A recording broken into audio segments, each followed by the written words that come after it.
Assalamu alaikum wa rahmatullahi ta'ala wa barakatuh. Bonjour. Donc toujours avec la leçon des limites d'une suite, je passe maintenant à la paragraphe des critères de convergence avec la propriété 1. Critères de convergence, c'est-à-dire je vais voir les conditions que doit vérifier une suite pour pouvoir dire qu'elle est convergente. Bon, commençons par la première propriété. Donc toute suite croissante majorée est convergente. Donc si ma suite est croissante majorée, alors elle est convergente. Et toute suite décroissante minorée est convergente. Donc toute suite décroissante minorée est convergente. Donc je passe à la propriété numéro 2. Donc c'est le théorème des gendarmes. Donc soit UN, Vn et Wn des suites réelles et L1 réel. Donc si UN est compris entre Vn et Wn à partir d'un certain rang, et la limite lorsque n tend vers plus l'infini de Vn égale la limite lorsque n tend vers plus l'infini de Wn égale L, alors là je peux dire que ma suite UN est convergente et que la limite de UN c'est égal à L. Donc les suites Vn et Wn jouent le rôle des gendarmes de ma suite UN. Donc ils sont convergentes vers la même limite qui est égale à L.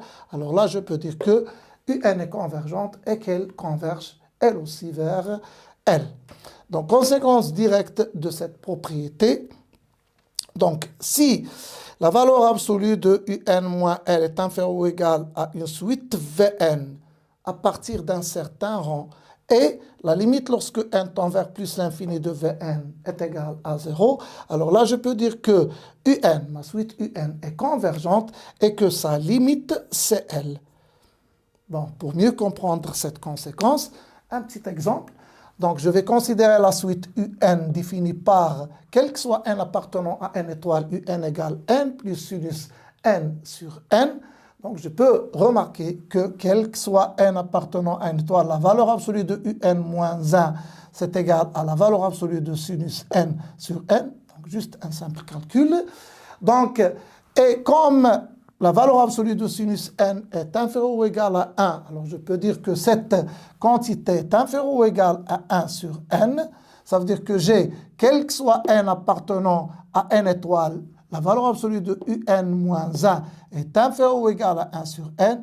Et la limite de 1 sur n lorsque n tend vers plus l'infini, c'est 0. C'est-à-dire j'ai à la fois la valeur absolue de un moins l inférieure ou égale à Vn, et la limite de Vn, c'est égal à 0. Donc, je peux dire ici que ma suite UN est convergente et que sa limite, c'est égal à 1. La limite de ma suite UN, c'est égal à 1. Une troisième propriété. Bon, étant donné deux suites réelles, donc UN et Vn, donc si UN est inférieur ou égal à Vn, à partir, bien sûr, d'un certain rang. Et la limite, lorsque n tend vers plus l'infini de Vn, c'est égal à moins l'infini, alors là, je peux dire que la limite de ma suite UN, c'est aussi moins l'infini. De même, si UN, cette fois, est supérieur ou égal à Vn, à partir d'un certain rang. Et la limite, lorsque n tend vers plus l'infini, cette fois de Vn égale plus l'infini, alors là, je peux dire que la limite de ma suite UN, c'est égal aussi à plus l'infini. Bon, un exemple. Donc, quel que soit n appartenant à n, je vais considérer ma suite UN définie par n carré plus moins 1 à la puissance n.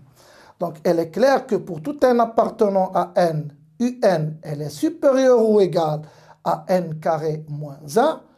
Or, la limite de la suite n carré moins 1, lorsque n tend vers plus l'infini, c'est plus l'infini.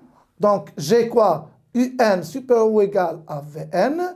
Et la limite de Vn, c'est égal à plus l'infini. Donc, je peux dire que la limite de ma suite UN, c'est aussi égal à moins, à plus l'infini plutôt. À bientôt.